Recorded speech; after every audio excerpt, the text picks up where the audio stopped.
दोस्तों, करवा चौथ का व्रत आता है तो सभी महिलाएं खुद को सुंदर दिखाने के लिए अच्छे से सजने संवारने के लिए सैकड़ों उपाय कर रही थी।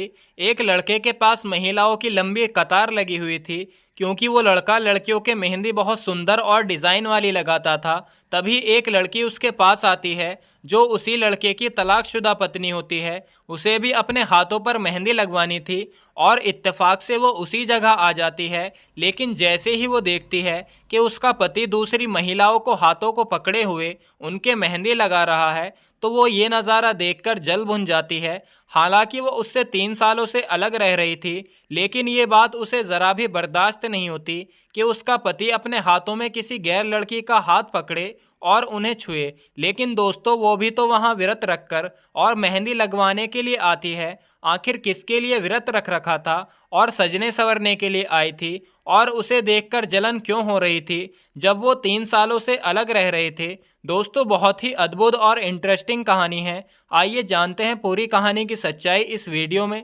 लेकिन वीडियो में आगे बढ़ने से पहले आप सभी से विनम्रता से निवेदन करता हूं कि आप वीडियो को एक लाइक कर दीजिए और चैनल को भी सब्सक्राइब कर लीजिए। दोस्तों, राहुल किसी लड़की के हाथों में मेहंदी लगा रहा था और आंचल उसे देख रही थी, और देखते ही देखते वो अपने अतीत में खो जाती है कि कैसे वो दोनों मिलने के बाद तो दोस्त बने, प्यार हुआ और फिर शादी भी हो गई थी, लेकिन फिर शादी के बाद अलग भी हो गए। दोस्तों, ये कहानी है दिल्ली के जहांगीरपुरी की। उस लड़के का नाम राहुल होता है। राहुल दिल्ली में ही एक यूनिसेक्स सैलून में काम करता था। दोस्तों, यूनिसेक्स सैलून वो सैलून होता है जिस सैलून में औरत की बाल कटिंग भी होती है और साथ ही साथ आदमियों के बाल भी काटे जाते हैं। तो एक ऐसे ही सैलून में वो जॉब करता था। वो एक अच्छा हेयर स्टाइलिस्ट होता है, उसका पूरी मार्केट में नाम चलता था। तो दोस्तों, एक लड़की जिसका नाम आंचल होता है, वो वहीं अपने बालों को कटिंग कराने के लिए आती थी। आंचल कहीं जॉब किया करती है और अपने माँ बाप के साथ दिल्ली में ही रहती है। महीने में 2-3 बार वो अक्सर इसी सैलून में हेयर स्टाइल बनवाने के लिए आ जाती थी और राहुल से ही अपने बालों की कटिंग कराया करती थी, क्योंकि राहुल एक बढ़िया हेयर स्टाइलिस्ट था। एक दिन आंचल कटिंग कराने के लिए आती है और आकर कुर्सी पर बैठ जाती है, तो राहुल उसके बालों को छूते हुए कहता है कि तुम्हारे इन बालों को काटने का मन ही नहीं करता। तो आंचल कहती है, क्यों, मैं पैसे कम देती हूँ क्या? तो राहुल कहता है, नहीं नहीं, ऐसी कोई बात नहीं है। दरअसल मेरा मन करता है कि तुम्हारे सुंदर और रेशम जैसे बालों के साथ खेलूं और इन्हें सजाने संवारने में ही लगा रहूं। अब वो ये बोलता है तो उनके सामने जो शीशा लगा हुआ था, दोनों एक दूसरे को शीशे में देखने लगते हैं। राहुल तो अब थोड़ा घबरा भी जाता है, लेकिन तभी आंचल मुस्कुरा देती है और कहती है, अच्छा तो ये बात है, तुम ऐसे ही करते हो क्या और सभी लड़कियों की जुल्फों से खेलते हो? तो राहुल कहता है, अरे नहीं, ऐसी भी कोई बात नहीं है। मेरे लिए सभी कस्टमर हमारे देवता समान हैं, सभी के लिए मेरे दिल में ऐसे ख्याल नहीं आता है। तो वो बोली, तो मैं क्या कोई ख़ास हूँ जो तुम्हारे लिए मेरे दिल में ये जज्बात पैदा होते हैं?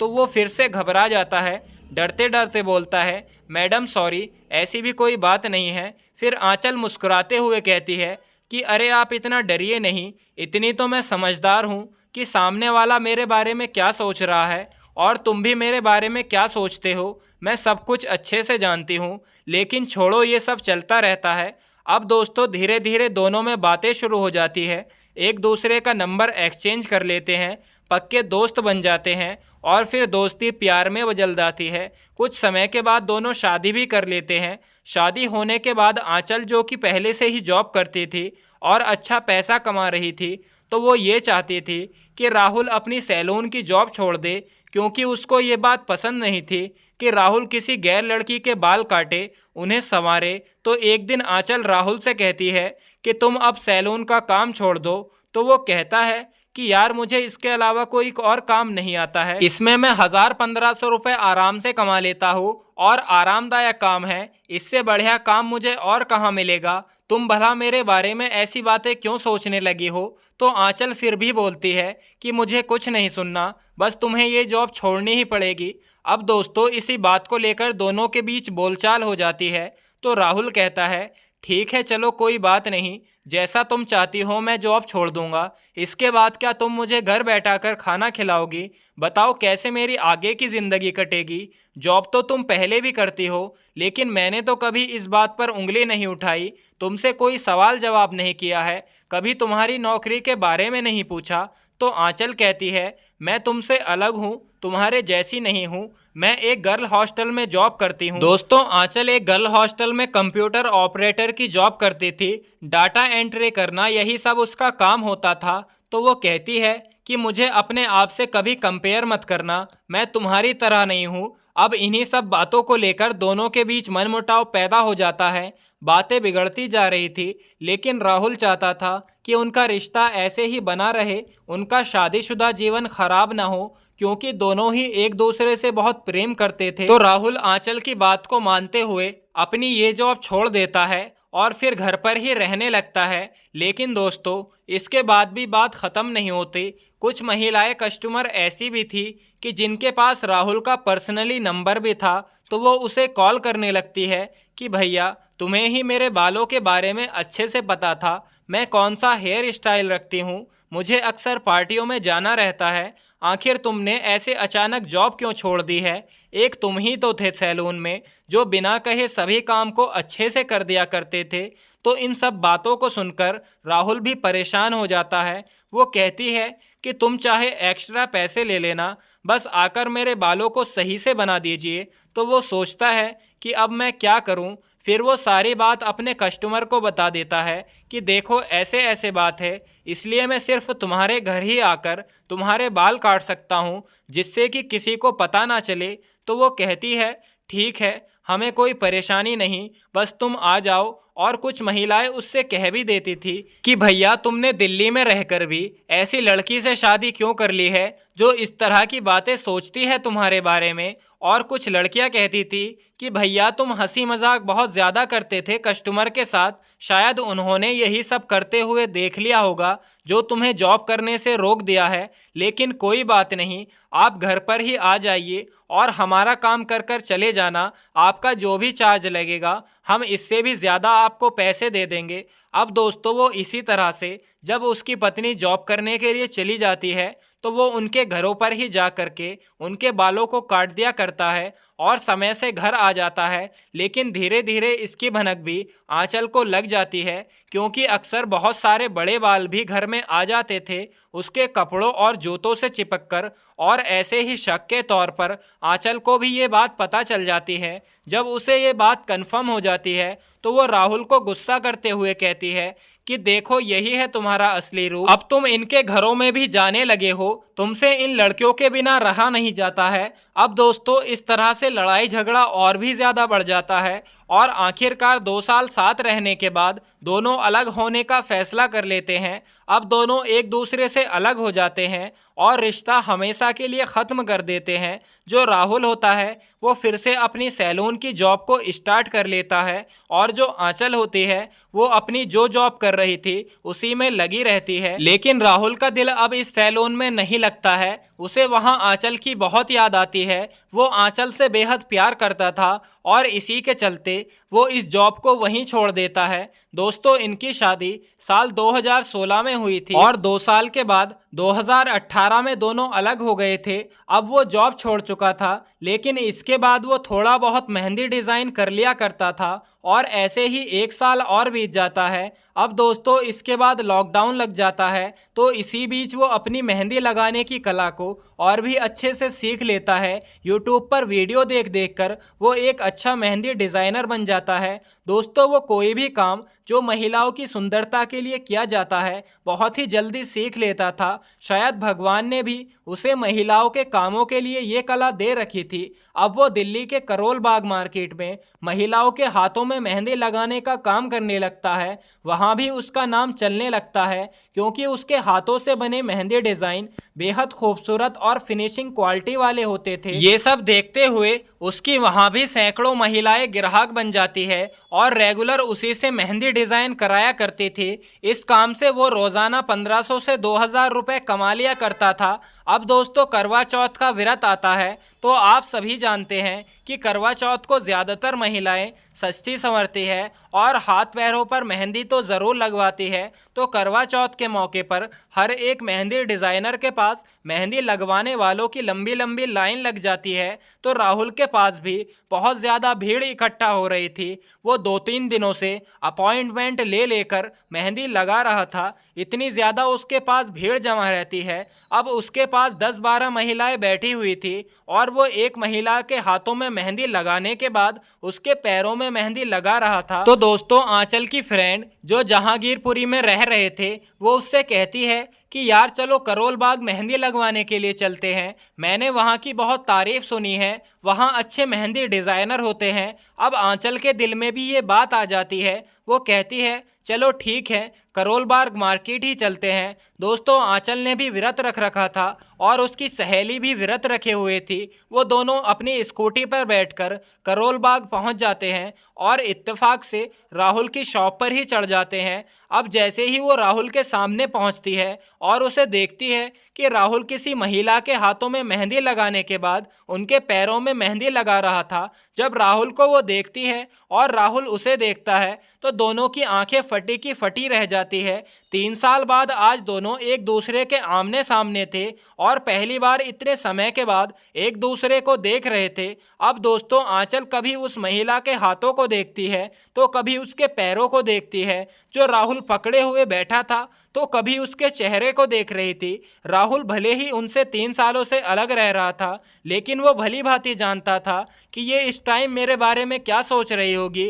राहुल को ऐसा एहसास हो रहा था जैसे कि वो अपनी पत्नी के सामने कोई चोरी करते हुए रंगे हाथों पकड़ा गया हो। अब दोस्तों वो सटपटा जाता है। फिर वो उस महिला से कहता है जिसने घुटनों तक अपनी साड़ी को समेट रखा था और पैरों पर मेहंदी डिज़ाइन करा रही थी कि मैडम आप अपनी साड़ी को थोड़ा नीचे कर लीजिए। तो वो महिला कहती है क्यों भैया, अगर साड़ी नीचे कर देने से मेरी साड़ी पर मेहंदी लग गई तो ये साड़ी गंदी हो गई तो क्या आप धोकर दोगे, या मेरी मेहंदी का डिज़ाइन ख़राब हो गया तो मेरी सारी मेहनत और टाइम ख़राब हो जाएगा। और भला तुम क्यों ऐसा कह रहे हो, तुम्हें शर्म आ रही है क्या? अब इस बात को सुनकर सभी महिलाएं जो वहां बैठी हुई थी जोर जोर से हंस देती है। तो एक महिला बोलती है कि भैया आज से पहले तो कभी नहीं बोला आपने, जबकि इससे भी ऊपर तक मेहंदी लगा देते हो, तो फिर आज इस तरह की बातें क्यों बना रहे हो? कहीं करवा चौथ का व्रत तो नहीं रख आए हो तुम भी, जो इतनी पत्नीव्रता बनकर दिखा रहे हो? अब इस बात पर महिलाएं और भी ज्यादा हंसने लग जाती है,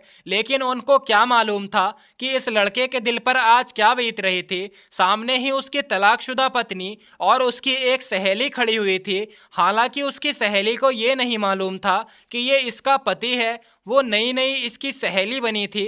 अब दोस्तों वो डरता सहमा किसी तरह से उन मैडम के मेहंदी लगाकर उन्हें फ्री कर देता है और फिर आंचल से बोलता है कि आ जाइए मैडम, इस बार आपका ही नंबर है। अब इस पर सभी महिलाएं बोलती है कि भैया हम तो इतनी देर से बैठे हुए इंतज़ार कर रहे हैं, ये तो अभी अभी आई है, इनका नंबर कहाँ से आ जाएगा? तो राहुल कहता है कि इन्होंने कल ही अपॉइंटमेंट ले रखा है। तो सभी महिलाएं कहती है कि ऐसा कुछ नहीं है, हमें भी लेट हो रहा है, यहाँ अब कोई अपॉइंटमेंट नहीं चलने वाली और ये बिल्कुल भी अभी अभी आई हैं तो इनका नंबर बाद में ही आएगा।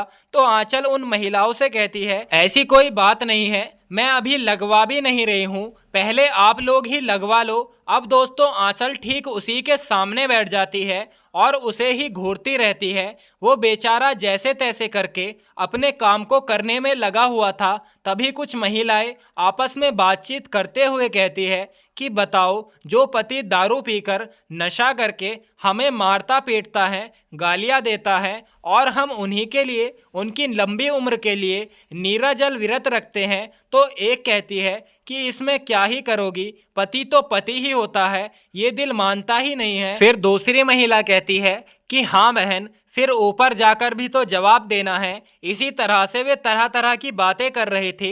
अब दोस्तों ये सारी बातें राहुल भी और आंचल भी दोनों ही सुन रहे थे और एक दूसरे की तरफ देखते रहते हैं। अब 2-2.5 घंटे के बाद आंचल का भी नंबर आ जाता है। तो आंचल अपना हाथ उसके आगे बढ़ाती है और 3 सालों के बाद आज राहुल ने पहली बार आंचल का हाथ पकड़ा था तो वो बहुत ही भावुक हो जाता है। उसकी आंखों में आंसू आ जाते हैं और एक दो आंसू उसकी आंखों से टपककर आंचल के हाथों पर गिर जाते हैं। उधर आंचल के दिल का भी यही हाल हो रहा था, उसकी भी आंखें भर आती है और वो तो ज़ोर ज़ोर से रोना चाहती थी, लेकिन वहाँ पर बहुत ज़्यादा भीड़ थी तो ऐसे रोया भी नहीं जाता है। फिर वो राहुल से कहती है कि आखिर तुम आज भी वैसे ही हो जैसे पहले थे, आखिरकार तुमने औरतों का साथ छोड़ा ही नहीं है। तो राहुल भी कहता है, खैर तुम्हें अब इन सब बातों से क्या लेना देना है, तुम तो मुझसे अलग रहती हो, तुम बताओ, तुम तो अपने जिंदगी में खुश हो ना। आज जिसके लिए व्रत रखा है और सजने संवरने मेहंदी लगवाने के लिए आई हो, उसके साथ खुश तो रह रही हो या नहीं।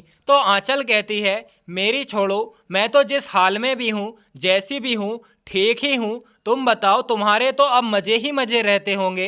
तो वो बोलता है, जैसा तुम समझ लो, बस मौज मस्ती ही है। तो राहुल फिर से उससे पूछता है कि तुम खुश तो हो अपनी ज़िंदगी में। तो आंचल कहती है कि मैं जिनके लिए मेहंदी लगवा रही हूँ मेरे साथ नहीं रहते हैं, लेकिन उन्हीं के लिए व्रत रखा है, उनकी सलामती के लिए दुआ करती हूँ। अब इसके बाद वो आंचल के हाथों पर बढ़िया से मेहंदी लगाता है और फिर उसकी सहेली के भी मेहंदी लगाता है। मेहंदी लगवाने के बाद वो दोनों वापस चली जाती है। इसके बाद राहुल भी अपना काम पूरा करके जल्दी ही दुकान बंद करके अपने घर आ जाता है। अब दोनों ही एक दूसरे के बारे में सोचने लगते हैं। बहुत बढ़िया उनकी ज़िंदगी चल रही थी, दोनों एक दूसरे से कितना प्यार करते थे और अच्छे से अपनी ज़िंदगी को जी रहे थे, लेकिन ऐसी ऐसी बातों को लेकर मनमुटाव पैदा हो गया था और दोनों ही अलग होने का फैसला कर लेते हैं। आंचल अपने घर पहुंचती है, शाम में पूजा पाठ करती है। दोस्तों, आज वो बहुत खुश नज़र आ रही थी।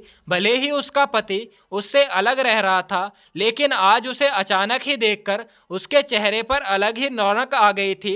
तो वो बहुत खुश मिजाज होकर अपनी पूजा पाठ को कर रही थी और कभी कभी उसकी आंखों में आंसू भी आ रहे थे उसको सोच सोच कर, क्योंकि वास्तव में ही दोनों एक दूसरे से बेइंतहा प्यार करते थे। और जब शाम के 8 बजे चांद निकलने वाला होता है तो वो अपनी सहेली के घर छत पर जाती है कि अभी थोड़ी देर बाद चांद निकल कर आएगा, तो वो दोनों पूजा करेगी और व्रत खोलेगी। छत पर और भी महिलाएं होती है क्योंकि उसकी सहेली के घर की छत ऊंचाई पर थी। अब दोस्तों, चांद निकलता है तो वो चांद के दर्शन करती है और फिर जैसे ही पीछे पलटती है तो देखती है कि उसके सामने हाथों में पानी का गिलास लिए राहुल खड़ा हुआ है और आंचल से कह रहा है कि ये लो आंचल, पानी पी लो। अब दोस्तों, राहुल को ऐसे अपने सामने खड़ा देख वो फूले ना समाती है, उसकी खुशी का कोई ठिकाना नहीं रहता।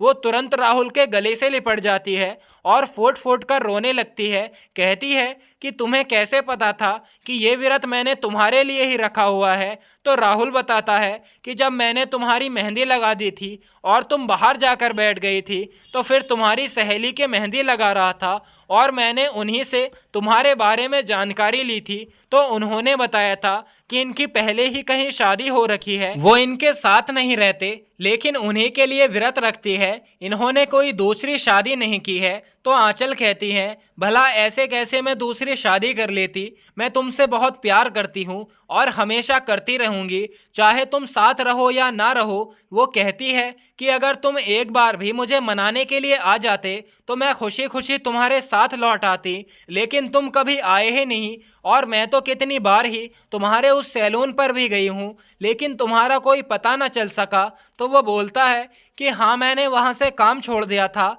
वहाँ तुम्हारी याद मुझे बहुत सताती थी और उसके बाद मुझे यही काम समझ में आया और मैं इसी को करने लगा। लेकिन मैं कसम खाकर कहता हूँ, और आज ये पति पत्नी के रिश्ते को मजबूत कर देने वाला दिन भी है, मैं झूठ नहीं बोलूँगा कि मैं कभी गलत नहीं था, बस मेरा काम ही महिलाओं के बीच में रहने का है। दोस्तों, इसके बाद आंचल एक बार फिर से उसके गले से लिपट जाती है और उसे कसकर पकड़ लेती है। उस दिन के बाद से आंचल और राहुल एक बार फिर से एक साथ साथ रहने लगते हैं। आंचल भी मानती है कि मुझे आप पर इतना शक नहीं करना चाहिए था, आपका काम ही ऐसा है। इसके बाद दोनों पति पत्नी खुशहाल जिंदगी जीने लगते हैं। लेकिन दोस्तों, आंचल अपनी उसी जॉब को कर रही थी और राहुल इस समय क्या काम कर रहा होगा, इस सवाल का जवाब मैं आप लोगों से सुनना चाहूँगा।